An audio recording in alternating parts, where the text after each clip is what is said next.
నిన్న రేవంత్ రెడ్డి గారు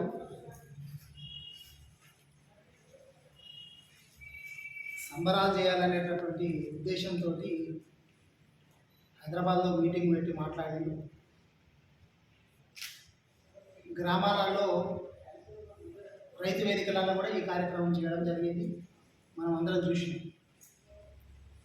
మళ్ళీ ఎప్పట్లాగానే రేవంత్ రెడ్డి గారు అబద్ధాలు చెప్పుడు. రేవంత్ రెడ్డి గారికి ఉన్నటువంటి ఒక తత్వం ఏంటంటే, ఒక నైపుణ్యం ఏంటంటే,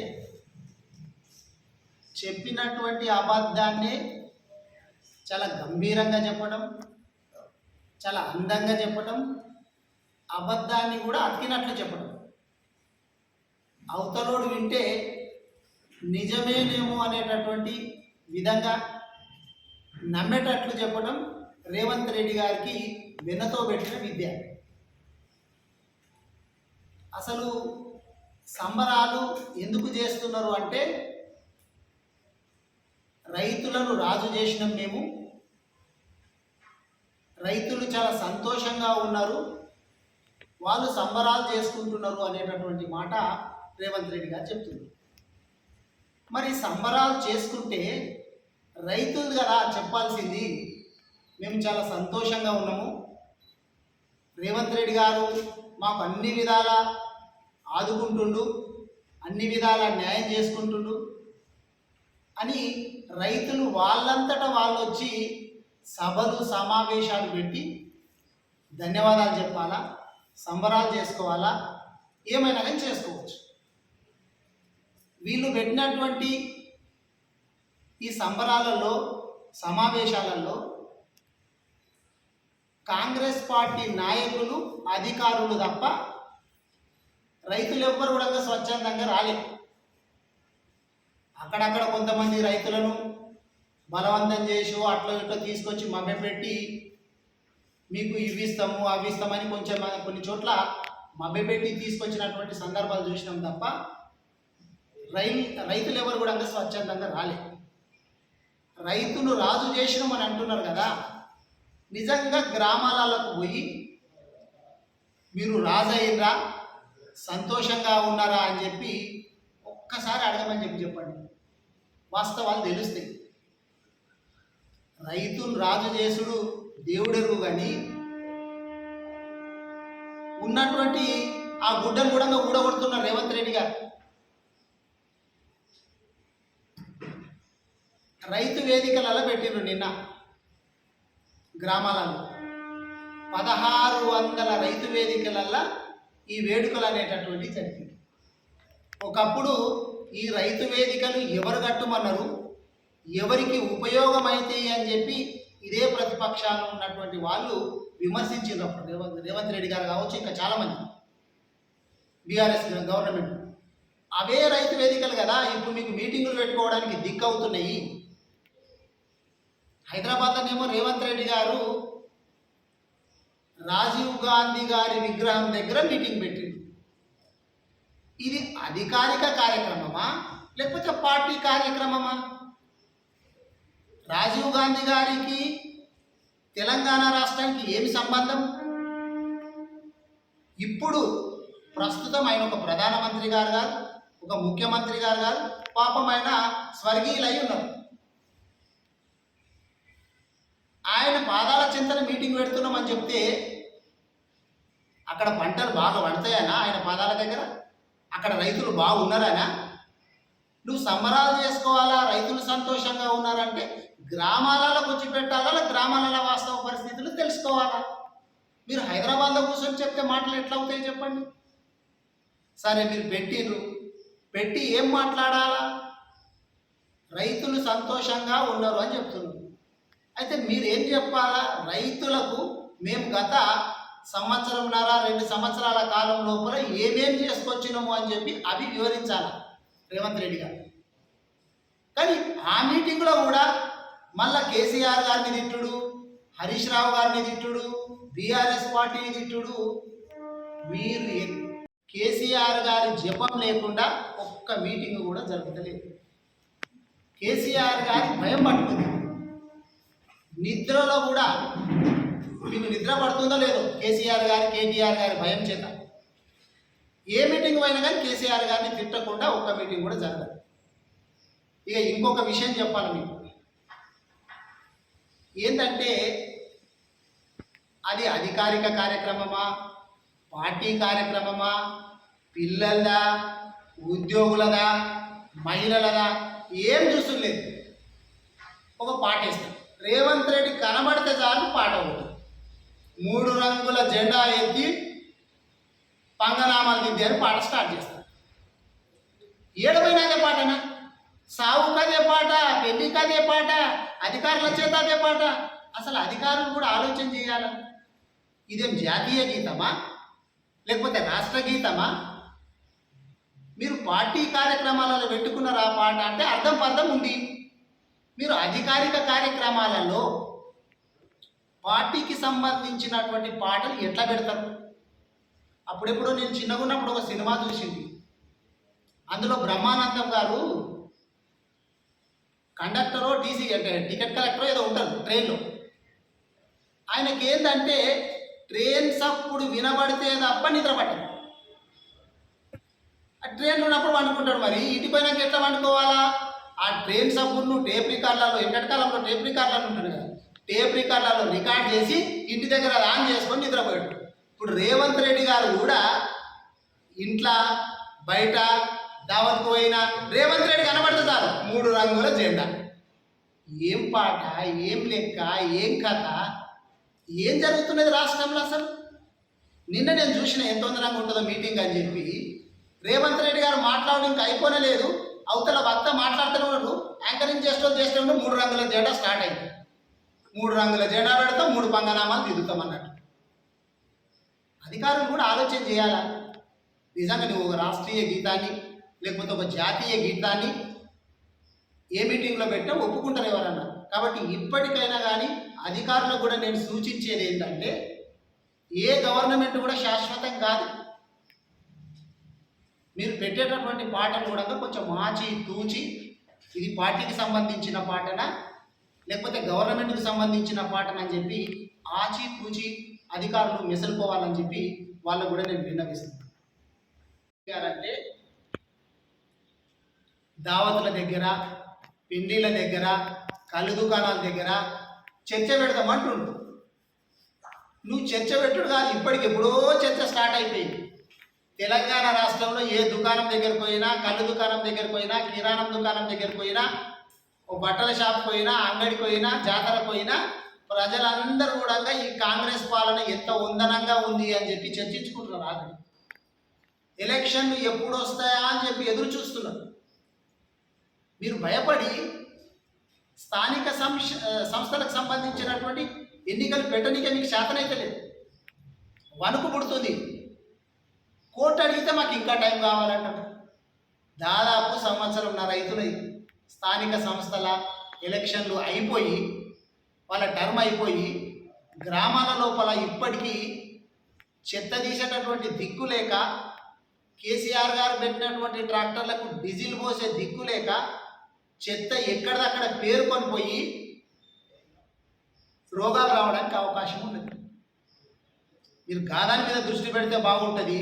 చర్చ పెట్టాలా అని అంటున్నారు కదా, చర్చ ఎప్పుడో స్టార్ట్ అయింది. మీరు చాలా పాతాళంలో ఉన్నారు. మీరు మీ మైనస్ మార్క్స్ చూస్తే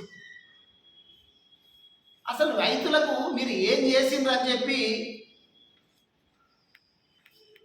సంబరాలు చేసుకుంటుంటే చెప్పండి. ఓ మేము రైతులకు రైతు బంధు ఇచ్చినామని చెప్పి సంబరాలు చేస్తున్నారు అంటున్నారు. రైతు బంధు అంటే మీ భాషలో చెప్పాలంటే రైతు భరోసా ఎన్నిసార్లు ఇవ్వాల్సింది మీరు ఎన్నిసార్లు ఇచ్చింది? మీరు ఎంతమందికి ఎవరెవరికి ఎన్ని ఇస్తామని చెప్పి ఎన్ని ఎగరగొట్టిండ్రు? అప్పుడు ఏమంటారు మీరంటే, కేసీఆర్ గారు అయితే 2 పంటలకు ఇస్తున్నాడు, మరి 3వ పంటకి ఎవరిస్తారు? ఆ సన్నాసికి తెలియదా 3వ పంటకి ఇవ్వాలా అని మాట్లాడుతున్నాడు. ఆయన 10,000 ఇస్తున్నాడు ఎకరానికి, సంవత్సరానికి. మేము అధికారంలోకి రాగానే 15,000 ఇస్తామని చెప్పి కేసీఆర్ గారు కాదు రైతులకే ఇస్తున్నాడు. కౌలు రైతులను పట్టించుకోవడం లేదు. మేమొస్తే రైతులకు ఇస్తాము, కౌలు రైతులకు ఇస్తాము. అసలు భూమే లేనటువంటి రైతు కూలీలు ఎవరని ఇస్తే సంవత్సరానికి 12,000 ఇస్తామని చెప్పి మరి ఏమన్నా చేస్తేవా? రైతు బంధు, రైతు భరోసా 2 సార్లు ఎగ్గొడితే మొత్తం 15,000 అని చెప్పుకొచ్చినోడివి 12,000కు కుదిస్తేవి. ఆ 12,000 అన్న చక్కగిస్తేవా? 2 సార్లు మొత్తం ఎగ్గొడితేవి. మీ పార్టీ వాళ్ళే చెప్తున్నారు మీటింగ్లల్లో, రేవంత్ రెడ్డి గారు ఇట్లా ఎగ్గొట్టిండ్రు అని చెప్పి ప్రజలందరూ చర్చించుకుంటున్నారు. ఇదే చర్చ నడుస్తున్నది. ఏ కళ్ళు దుకాణం దగ్గర పోయినా, చాయ్ దుకాణం దగ్గర పోయినా. మా 2 సార్లు రైతు భరోసా ఎగ్గొట్టిండ్రు కాంగ్రెస్ గవర్నమెంట్ అని చెప్పి చర్చ నడుస్తుంది. ఇక రుణమాఫీ నీవు ఎంత తొందరగా రుణమాఫీ చేస్తావో మొత్తం తెలుసు. మా వాళ్ళు ఎన్నో సందర్భాల్లో చెప్పింది. కేసీఆర్ గారు, కేటీఆర్ గారు చెప్పింది, హరీష్ రావు గారు చెప్పింది, మా లీడర్లు చాలా మంది చెప్పింది. ఏ గ్రామానికి పోదామప్పా? మీ సొంత ఊరు కొండారెడ్డిపల్లికి పోదామా? మీ సొంత నియోజకవర్గము కొడంగల్ పోదామా? ఒక గ్రామం తీసుకొని 100% రుణమాఫీ అయ్యిందని చెప్పి నిరూపిస్తే మేము రాజకీయ సన్యాసం తీసుకుంటామని చెప్పి మా నాయకులు అందరూ చెప్పారు. దానికి చేతగా అరకొరగా అది చేస్తుంది. ధాన్యం కొనుగోలు వర్షాలు పడితే రైతులు అక్కడ మొలకెత్తినటువంటి ఆ ధాన్యం చేత అవిటి కొనలేక మామూలుగానే కొనలేవు. నువ్వు ఇంకా అన్ని పంటలకు బోనస్ అని చెప్పుకుంటూ వస్తాయి. వరికి 500 ఇస్తా అంటివి, లాస్ట్కి వస్తే సన్న వడ్లకే ఇస్తా అని చెప్పి ఆ సన్నాలకు కూడా 20% 30% మంది కూడా ఇవ్వదు. రైతు బీమా కేసీఆర్ గారు పెట్టినటువంటి 5 లక్షల రైతు బీమా నువ్వు ప్రీమియం కట్టక రైతు బీమా ఆగిపోతే, ఇప్పుడు ఏదన్నా ప్రమాదం చేత లేకపోతే ఏదన్నా కారణం చేత అనారోగ్యం చేత రైతులు చనిపోతే రైతులకు వచ్చేటటువంటి 5 లక్షల రూపాయలు బంద్ అయింది. నిన్న మీ తుమ్మల నాగేశ్వర్ గారు ఏమంటారంటే, మేము ఏ పథకాలు బంద్ చేయలేదు, బీఆర్ఎస్ పెట్టినటువంటి పథకాలన్నీ కొనసాగించుకుంటూనే మేము కొత్త పథకాలు ఇస్తున్నామని చెప్పి మీ వ్యవసాయ శాఖ మంత్రి గారు మాట్లాడుతున్నారు. కేసీఆర్ కిట్ ఎక్కడ పోయింది? కేసీఆర్ న్యూట్రిషన్ కిట్ ఎక్కడ పోయింది? అమ్మ ఒడి పథకం ఎక్కడ పోయింది? రైతు బీమా ఎక్కడ పోయింది? ఇట్లా ఒక్కట మళ్ళా రోడ్డు కాళేశ్వరం గురించి మళ్ళా పాతపట్టిన కొత్త ఏం లేదు. ఇట్లా 1,00,000 కోట్ల అవినీతి. మళ్ళీ అది నీకు పిల్లనిచ్చినటువంటి సొంత మామ చెప్పే 1,00,000 కోట్లు కూడా పట్టనటువంటి ప్రాజెక్టు లోపల 1,00,000 కోట్ల అవినీతి ఎట్లా జరుగుతుందని చెప్పి నీకు పిల్లనిచ్చినటువంటి సొంత మామ చెప్పే. అయినా కానీ నీకు సోయిరాదు. మళ్ళీ అదే మాట, ఒక్క మాట నన్ను కొత్తది చెప్తున్నావు ఏమన్నా? ఇప్పుడంట నవంబర్ 9 కల్లా అన్ని కలెక్టరేట్లలో తెలంగాణ తల్లి విగ్రహాలు పెడతారంట. ఆ మార్చినటువంటి తెలంగాణ తల్లి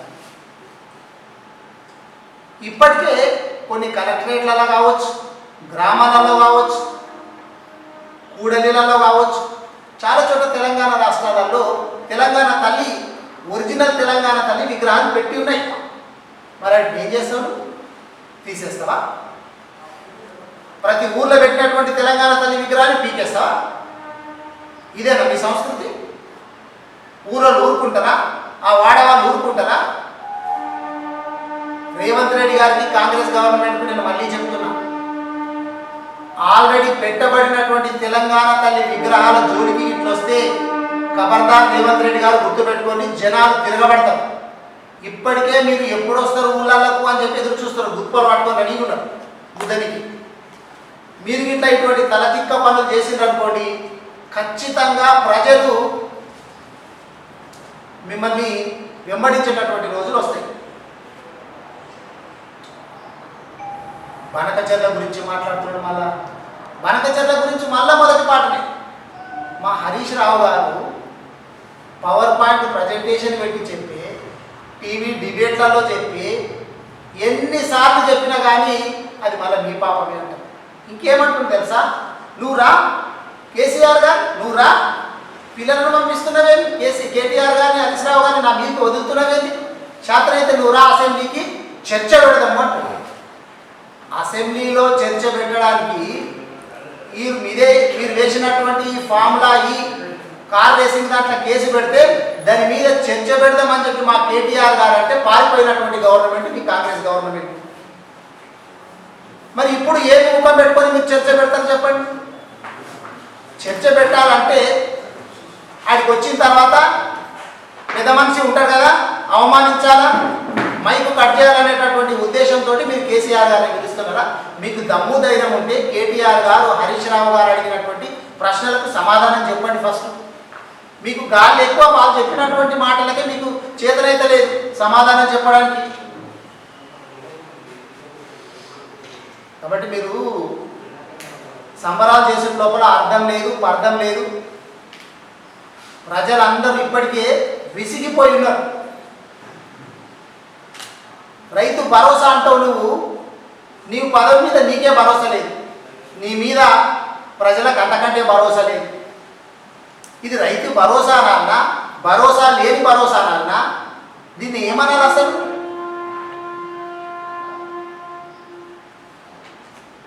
కాబట్టి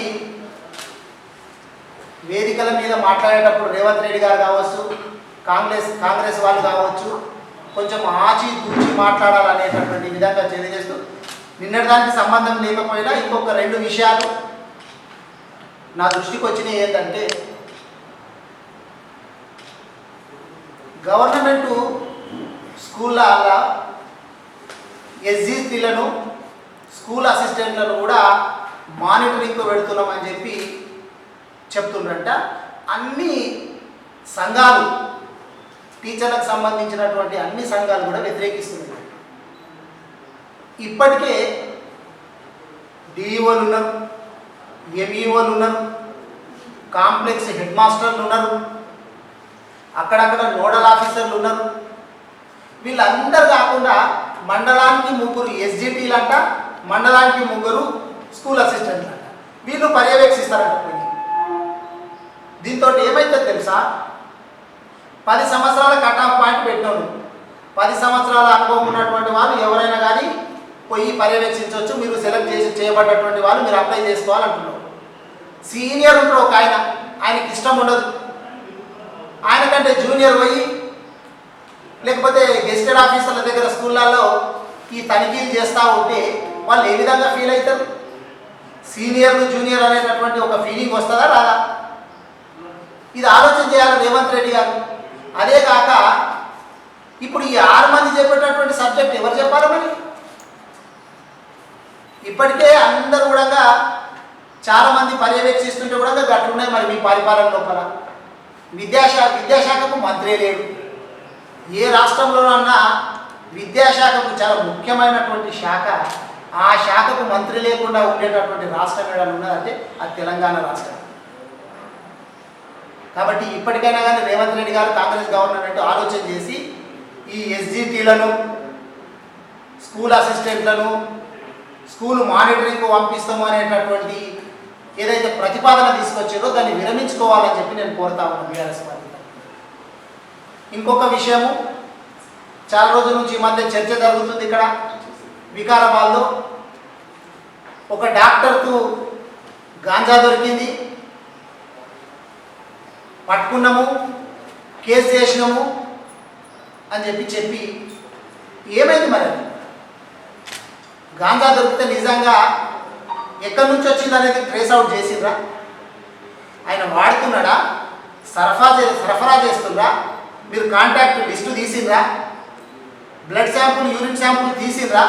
దాని రిపోర్ట్ ఏమైంది? మీరు వీడియో మొత్తం తీసిండ్రా? తీసుకునేటప్పుడు, పట్టుకునేటప్పుడు వీడియో మొత్తం తీసిండ్రా? అది బయట పెట్టండి. అనవసరంగా డాక్టర్లను బంధం చేయాలనేటటువంటి ఒక దురుద్దేశంతో డాక్టర్లు అందరూ ఈరోజు భయభ్రాంతులతో ఉన్నారు.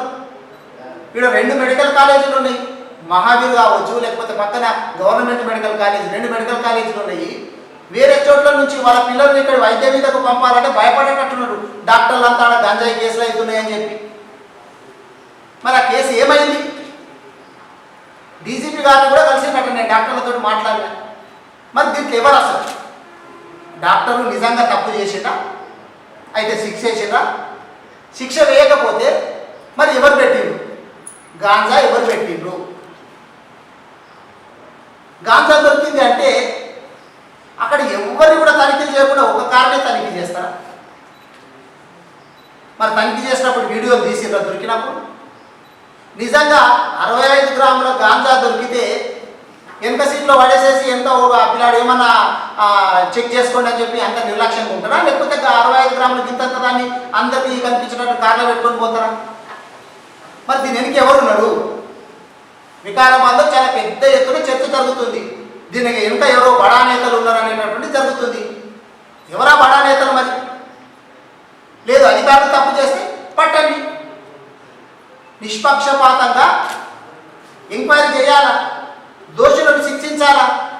మీరు ఇట్లా గాలికి వదిలేసుకుంటూ పోతే ఈరోజు ఆ డాక్టర్కి అవుతుంది, రేపు ఇంకొకరికి అవుతుంది. ఏం సందేశం ఇవ్వదలుచుకున్నారు? ఆ పిల్లగాడు మొన్ననే పెళ్ళి అయింది, డాక్టర్ ప్రదీప్ అని. ఆ పిల్లగాని జీవితం ఏమవుతుండే? గాంజా కేసు అయితే ఆ పిల్లగాని జీవితం మొత్తం డాక్టర్ కావాలని చెప్పి కలగంటుంటారు చాలామంది.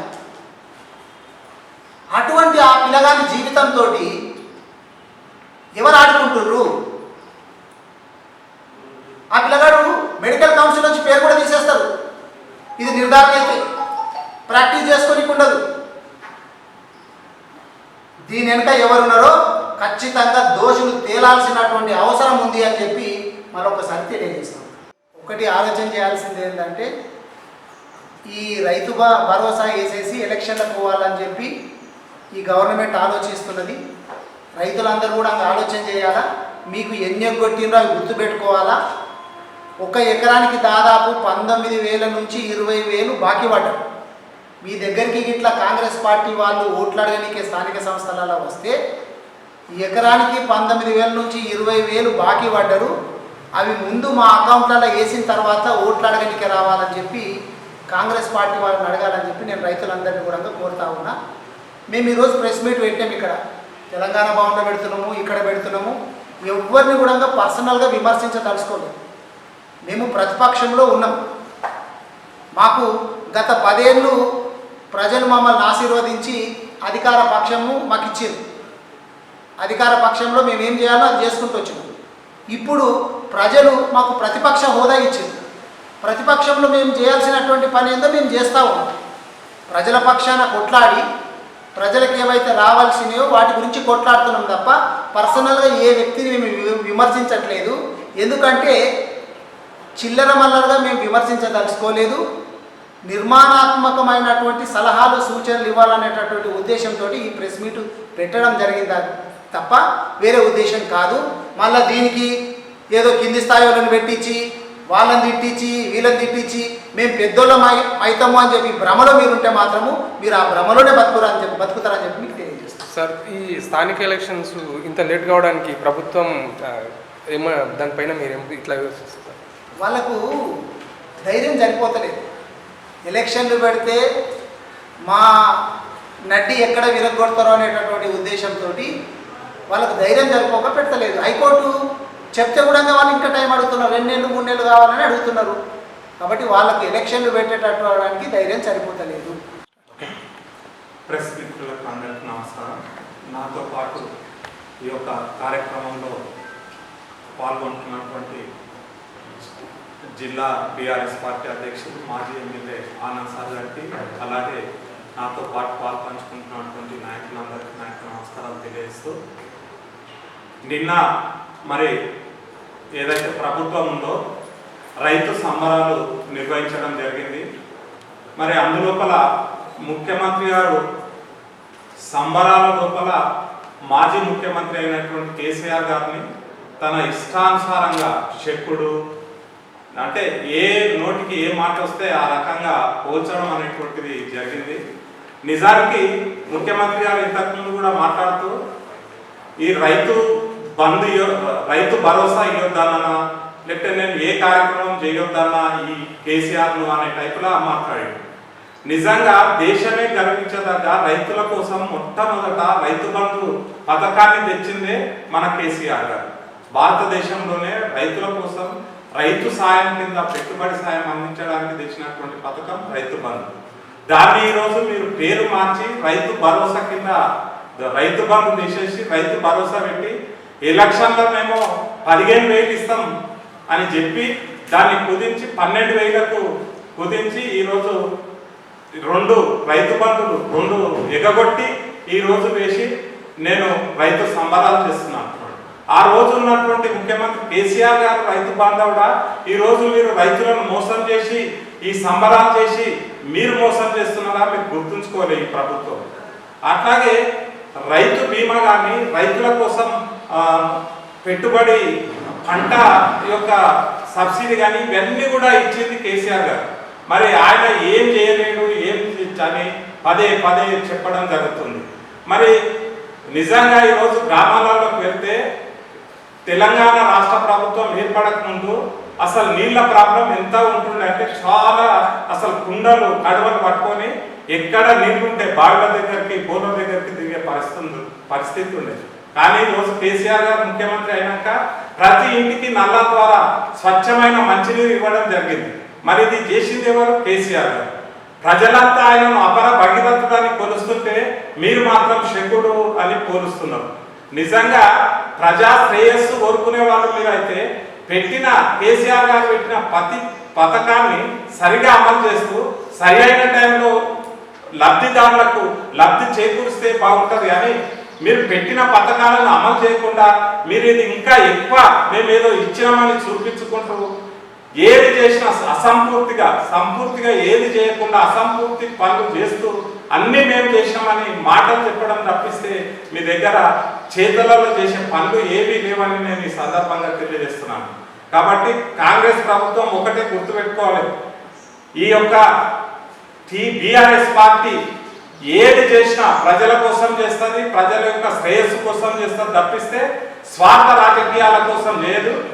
ఎంతో ప్రపంచంలోనే ఒక ఎత్తైన కాళేశ్వరం ప్రాజెక్టును నిర్మించారు. దాన్ని మీరు ఈరోజు కూలేశ్వరం అని పేరు పెట్టి అంత పెద్ద ప్రాజెక్టు జరిగినప్పుడు ఏదైనా చిన్న చిన్న లోపాలు జరిగితే దాన్ని సరిచేసేది పోయి దాన్ని సరిచేయకుండా ఎంతసేపు కేసీఆర్ మీద లేకపోతే హరీష్ రావు గారి మీద బురద జల్లే ప్రయత్నం తప్పిస్తే దాన్ని సరిచేసి అక్కడ ఉన్నటువంటి రైతులకు నీరు సక్రమంగా అందించే ప్రయత్నం చేయలేకపోతున్నారు. కాబట్టి మీకు ఈరోజు ప్రజలంతా తెలంగాణ రాష్ట్రంలో ఎదురు తిరిగే పరిస్థితి ఉంది. మీరు ఇన్ని సంవత్సరంన్నర గడుస్తున్నా స్థానిక సంస్థల ఎలక్షన్స్ పెట్టలేకపోతున్నారు. ఫిబ్రవరి 1 తారీఖు సర్పంచ్లది కాలం అయిపోయింది. గ్రామాలలో ఎక్కడ చెత్త అక్కడ ప్రజలు ఎన్నో సమస్యలతో సతమతం అవుతుంటే ఇంతవరకు కోర్టు చెప్పినా కానీ మీరు ఎలక్షన్ పెట్టే పరిస్థితిలో లేరు. అంటే ఎందుకోసం?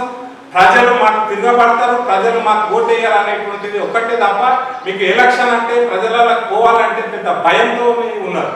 అది ఫస్ట్ పక్కకు పెట్టి మీరు ఎలక్షన్ పెట్టి ప్రజలకు అన్ని సౌకర్యాలు అందేటట్టు గ్రామాలలో అన్ని సదుపాయాలు ఉండేటట్టు సర్పంచ్ ఉంటేనే జరుగుతుంది అదంతా. కాబట్టి మున్సిపల్ చైర్మన్ కానీ కౌన్సిలర్లు ఉంటాయి కాబట్టి అవి సమయం అయిపోయింది. కానీ ఇప్పటికైనా కళ్ళు తెరిచి ఎలక్షన్స్ పెడితే చాలా బాగుంటుందని ఈ రకంగా తెలియజేస్తూ, అదేవిధంగా వికారాబాద్ మున్సిపాలిటీ లోపల మా సార్ చెప్పినట్లు మరి ఏదైతే ఆ కేసు జరిగిందో దాన్ని నిజంగా దోషులు ఎవరు, ఆ దోషులను పట్టుకున్నారే. కానీ స్వార్థ రాజకీయాల కోసం లేకపోతే మన స్వార్థం కోసం ఎవరినో బలిపశువులు చేయొద్దని నేను ఈ పత్రికా ముఖంగా తెలియజేస్తున్నాను. అట్లాగే వికారాబాద్ మున్సిపాలిటీ విషయానికి వస్తే ఉన్న సీసీ రోడ్లను దోచి సీసీ రోడ్లు వేస్తారు. అది కాదు, సీసీ రోడ్లు ఉన్న లేని ప్రదేశాలు చాలా ఉన్నాయి. కాబట్టి సీసీ రోడ్లు ఎక్కడ లేవో అక్కడ చూడండి. ఉన్న సీసీ రోడ్లు దొబ్బి మళ్ళీ దాని మీద సీసీ రోడ్ వేసే పరిస్థితి తేకండి. ఇప్పటికే 4-5 రోడ్లు దొబ్బేరు, అవి తొందరగా పూర్తి చేయాలని కోరుకుంటూ, అదే పాత పోలీస్ స్టేషన్ రోడ్డు అక్కడ ఆ స్కూల్ దగ్గర ఇవన్నీ దగ్గర దొబ్బి పెట్టేది. కాబట్టి అవి తొందరగా పూర్తి చేయాలి. దయచేసి సీసీ రోడ్ల మీద సీసీ రోడ్ లేకండి. ఇటువంటి కమలానగర్, సాకేత్ నగర్ లేదా మెర్జూడ్ విలేజ్ అయినటువంటి మా మద్దతు చిట్టపల్లి కావచ్చు, గుడిపాలి కావచ్చు, ఇంకా ఇక్కడ గిరిగేటిపల్లి, దన్నారం ఇటువంటి విలేజ్ ఉన్నాయి. ఆ విలేజ్లలో రోడ్లు వేయండి, అటువంటి వాటిలో రోడ్లు వేయండి. కానీ రోడ్ల మీద రోడ్లు వేయొద్దని నేను తెలియజేస్తూ ముగిస్తున్నాను. ప్రెస్ సోదరులకు అందరికీ కూడా నా పేరు నమస్కారం. ఈ ప్రెస్ మీట్లో పాల్గొంటున్నటువంటి మా జిల్లా పార్టీ అధ్యక్షులు, మాజీ శాసనసభ్యులు డాక్టర్ నెత్తుల ఆనంద్ గారు, టౌన్ ప్రెసిడెంట్ అయినటువంటి గోపాల్ గారు, ఇక్కడ మండల పార్టీ అధ్యక్షుడు మైపాల్ గారు, దాంతోపాటు నల్లేశం గారు, దాసన్న గారు, సురేష్ గారు, అందరికీ కూడా నా పేరు నమస్కారాలు చెప్పుకుంటూ, నిన్న ఏదైతే కాంగ్రెస్ గవర్నమెంట్ రైతు సంబరాలు చేసుకోవాలని నిన్న ఆల్మోస్ట్ రైతు వేదికలలో కూడా ప్రతి రైతు వేదికలలో క్లస్టర్లో చేయడం జరిగింది. రైతు సంబరాలు ఎందుకు చేయాలి? నీవు గతంలో కేసీఆర్ గారు ఇస్తున్న రైతు బంధును ఆపి ఎలక్షన్స్ అయిన తర్వాతనే 15,000 ఇస్తా, ఇప్పుడు ఇస్తే 10,000 వస్తాయి, నేను వచ్చిన తర్వాత ఎంబడే 15,000 ఇస్తానని చెప్పిన కాంగ్రెస్ గవర్నమెంట్ అప్పుడు కూడా ఒకటేసారి ఇచ్చినావు. గవర్నమెంట్ వచ్చినాక ఈసారి 4 టర్ములు రైతు బంధు వేయాలి, కానీ నువ్వు వేసింది ఏంది? ఒకటేసారి ఇచ్చినావు. ఇప్పుడు కూడా రైతు బంధు ఎందుకు వేస్తున్నావు? స్థానిక సంస్థల ఎలక్షన్స్ వస్తున్నాయి కాబట్టి మీరు ఆల్రెడీ రైతులు కానీ విలేజ్లలో కానీ వార్డులలో కానీ అందరూ చర్చించుకున్నారు, ఇది ఆఖరి రైతు బంధు, మళ్ళీ రైతు బంధు కూడా రాదు మనకు అనే ఒక ఉద్దేశంతోనే ఇవాళ అందరికీ వేస్తున్నావు. 10 ఎకరాలకి 20 ఎకరాలకి అందరికీ వేసినావు. ఇంతకుముందు 3 ఎకరాలు 2 ఎకరాలకు వేసినావు, వేయనోళ్ళకి వేయండి. అదే వేసేది కూడా దీంతో పాటు ఆ పాత ఏదైతే ఉందో రైతు బంధు, నువ్వు అదే 12,000 చెప్పినావు కదా, 2 సార్లు ఎదుర్కొట్టిన 12,000 కూడా కలిపి దీంతో పాటు వేస్తే చాలా బాగుంటుండే. అందరూ కూడా రైతులు కూడా సంతోషంగా ఉంటుండే. అప్పుడు నువ్వు రైతు సంబరాలు చేసుకుంటే కూడా నిన్ను హ్యాపీగా ఉంటుండే. ఈ బీఆర్ఎస్ గవర్నమెంట్లో మా కేసీఆర్ గారు పెట్టినప్పుడు రైతు బీమా చనిపోయినాక దినాలకు కాకముందే వాళ్ళ అకౌంట్లో 5 లక్షలు పడుతుండే, కానీ ఇప్పుడు చనిపోయారు. మా ఊళ్ళో కూడా 45 మంది చనిపోయారు. ఇప్పటి వరకు ఎక్కడ కూడా రైతు బీమా లేదు. ఇవి రైతు బీమా మీద దృష్టి పెట్టు. నీవు రైతు బీమా కానీ ఇవన్నీ సంబరాలు చేస్తున్నావు. గవర్నమెంట్ అయిపోయి మా మున్సిపాలిటీ అయిపోయి కూడా 4 నెలలు అవుతున్నది. ఇప్పటి వరకు ఏ వార్డు ఎక్కడ పోతే అక్కడ చెత్త. మా బీఆర్ఎస్ గవర్నమెంట్ ఉన్నప్పుడు పట్టణ ప్రగతి అనే ఒక స్కీమ్ తెచ్చి ప్రతి వార్డు కూడా క్లీన్ చేసిన ఘనత మా కేసీఆర్ గారికి, మా బీఆర్ఎస్ పార్టీ, మా జిల్లా పార్టీ అధ్యక్షులు కూడా, మా జిల్లా పార్టీ అధ్యక్షులు ఎమ్మెల్యేగా ఉన్నప్పుడు ప్రతి వార్డులో జరిగే సమస్యలన్నీ కూడా 99% తీర్చారు. ఇప్పుడు ఎవరు కూడా ఒక ఆఫీసర్ వచ్చేది లేదు, ఒక లీడర్ వచ్చేది లేదు. ఆ లీడర్లంతా కూడా అక్కడనే పరిమితమైంది తప్ప ఇవన్నీ కూడా కాదు. ఈ టఫ్ ఐసైడ్ వర్క్స్ ఉండే, ఆ 6 కోట్లు ఉండే. ఈ కొత్తగా తెచ్చిన ఫండ్స్ ఏం కావు. గత సంజయరావు ఉన్న పీరియడ్లో 6 కోట్ల రూపాయలు ఉండే. చెరువు కాడ పార్క్ డెవలప్ చేయాలనే ఉద్దేశంతోనే ఆ టఫ్ ఐసైడ్ అమౌంట్ అంతా కూడా వేసిన. రోడ్లు మంచిగా ఉన్నాయి, పోలీస్ స్టేషన్ రోడ్ల ఆల్రెడీ ఆ రోడ్డు వీకి మళ్ళీ కొత్త రోడ్ వేస్తున్నాం. లేదనేది ఆ 24 వాళ్ళ ఆల్రెడీ శ్రీదేవి వాళ్ళ ఎన్నిసార్లు తొగి ఇప్పటి వరకు వేసిన పాపన అవుతలేదు. మిడిల్ విలేజ్లకు ఎక్కువ ఫండ్స్ ఇస్తామన్నారు. అప్పుడు కూడా మున్సిపాలిటీలో మిడిల్ విలేజ్లకి కొత్త కాలనీలలో ఏంటి, కానీ డెవలప్మెంట్ మీద దృష్టి పెట్టండి. కానీ ప్రతి ఏ నాయకుడు మాట్లాడితే ఆ నాయకుడి మీద విమర్శించడు, ఆ నాయకుడిని దృష్టించడు, అవన్నీ కూడా మానుకోవాలి. రైతు సంబరాలు కాదు, రైతు గోవింద అంటారు. ఇది లాస్ట్ రైతు బంధు, మళ్ళీ వచ్చే పాపన పోతుంది. అందుకే కూడా అందరికీ కూడా నా యొక్క నమస్కారాలు. మీడియా మిత్రులకు నమస్కారం. అదేవిధంగా ఈ కార్యక్రమంలో పాల్గొంటున్న మా జిల్లా అధ్యక్షులు మాజీ శాసనసభ్యులు ఆనంద్ సార్ గారికి, అదేవిధంగా నాయకులకు అందరికీ నమస్కారాలు తెలియజేసుకుంటూ, నిన్న రాష్ట్ర ప్రభుత్వం రైతు నేస్తం రైతు సంబరాల పేరుతోటి నిన్న కార్యక్రమం చేసింది. దాంట్లో భాగంగా కేసీఆర్ గారి పైన విమర్శలు చేస్తున్న ముఖ్యమంత్రి గారు, రేపు గతంలో ఎన్నికలు మన గ్రామాలల్లో స్థానిక సంస్థల ఎన్నికలు జరగక అభివృద్ధి ఎక్కడిదక్కడ కుంటుపడితే ఈరోజు అక్కడ విలేజ్ సెక్రటరీలు గ్రామాలలో పనిచేసే పరిస్థితి లేదు. 3 నెలల నుంచి వాళ్ళకు జీతాలు ఇచ్చే పరిస్థితి లేదు. అక్కడ గ్రామ పంచాయతీలలో పనిచేసే కార్మికులకు ఈరోజు జీతాలు ఇచ్చే పరిస్థితి లేదు. ఎక్కడదక్కడ అభివృద్ధి కుంటుపడ్డది. మీకు దమ్ముంటే ఈరోజు స్థానిక సంస్థల ఎలక్షన్లు పెట్టండి, ప్రజలే తీర్పిస్తారు. నిజంగానే మీకు మంచి చేసినాం, రైతులకు మేలు చేసినామనే మీకు ఉద్దేశం ఉంటే రేపు ఎన్నికల్లోకి రండి, ప్రజలు తీర్పిస్తారని ఈ సందర్భంగా తెలియజేస్తున్నాం. అదేవిధంగా వికారాబాద్కు సంబంధించి ఏ అభివృద్ధి కార్యక్రమం ఉన్నా కానీ కొడంగల్కు కానీ పరిగి కానీ పోతున్నది. ఇక్కడ మన స్పీకర్ గారు ఏం చేస్తున్నారు, ఈరోజు అభివృద్ధి కార్యక్రమాలంతా కొడంగల్ తీసుకుపోతుంటే గతంలో బీఆర్ఎస్ పార్టీ చేసిన అభివృద్ధి తప్ప వికారాబాద్ ప్రాంతంలో బీఆర్ఎస్ పార్టీ ప్రభుత్వంలో ఉన్నప్పుడు ఇచ్చిన నిధులు తప్ప ఈ రోజు వరకు ఏ పెద్ద అభివృద్ధి కార్యక్రమాలు ఇక్కడ జరిగిన పరిస్థితి లేదు. గతంలో బీఆర్ఎస్ పార్టీ కట్టిన భవనాలు ఓపెన్ చేయడం, అప్పుడు ఇచ్చిన నిధులు కేటాయించడం, వాటితోటే కాలం గడుపుతున్నారు. కానీ కొత్తగా ఏమైనా శాంక్షన్ చేపిద్దామనే ఉద్దేశం లేదు ఈ ప్రభుత్వానికి. అదేవిధంగా ఇప్పటికైనా కళ్ళు తెరవాలి. నిజంగా ఇంతకుముందు మా సార్ చెప్పినట్టు డాక్టర్ గారి విషయం గంజాయి పట్టుబడ్డదని చెప్పారు పోలీసు వాళ్ళు. ఇంతవరకు కేసు చేయలేరనేది మాకు తెలిసింది. నిజంగానే వాస్తవానికి పట్టుబడి ఉంటే ఈరోజు కేసు చేసి శిక్షించాల్సిన పరిస్థితి ఉండే. ఈరోజు ఎందుకు దాన్ని సాగదీస్తూ ఉన్నారు? నిజంగా దాంట్లో దోషులు ఎవరైనా ఉంటే మాకు తెలిసి ఇక్కడ జరుగుతున్న చర్చ ఏంటంటే అధికారులే ప్రభుత్వంలో ఉన్న నాయకుల ఆదేశాల మేరకే ఈరోజు ఆ డాక్టర్ని ఇబ్బంది పెట్టే పరిస్థితి ఉన్నది అనేది ఈరోజు వికారాబాద్ ప్రాంతంలో చర్చ జరుగుతూ ఉంది. కాబట్టి దాని మీద సమగ్ర విచారణ జరపాలి. సంబంధిత అధికారులపైన చర్య తీసుకోవాలి.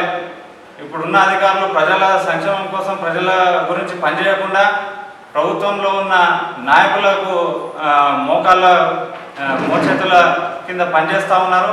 కాబట్టి ఇప్పటికైనా జిల్లా పోలీస్ అధికారి వారిపైన చర్య తీసుకోవాలని ఈ సందర్భంగా తెలియజేస్తా ఉన్నాను.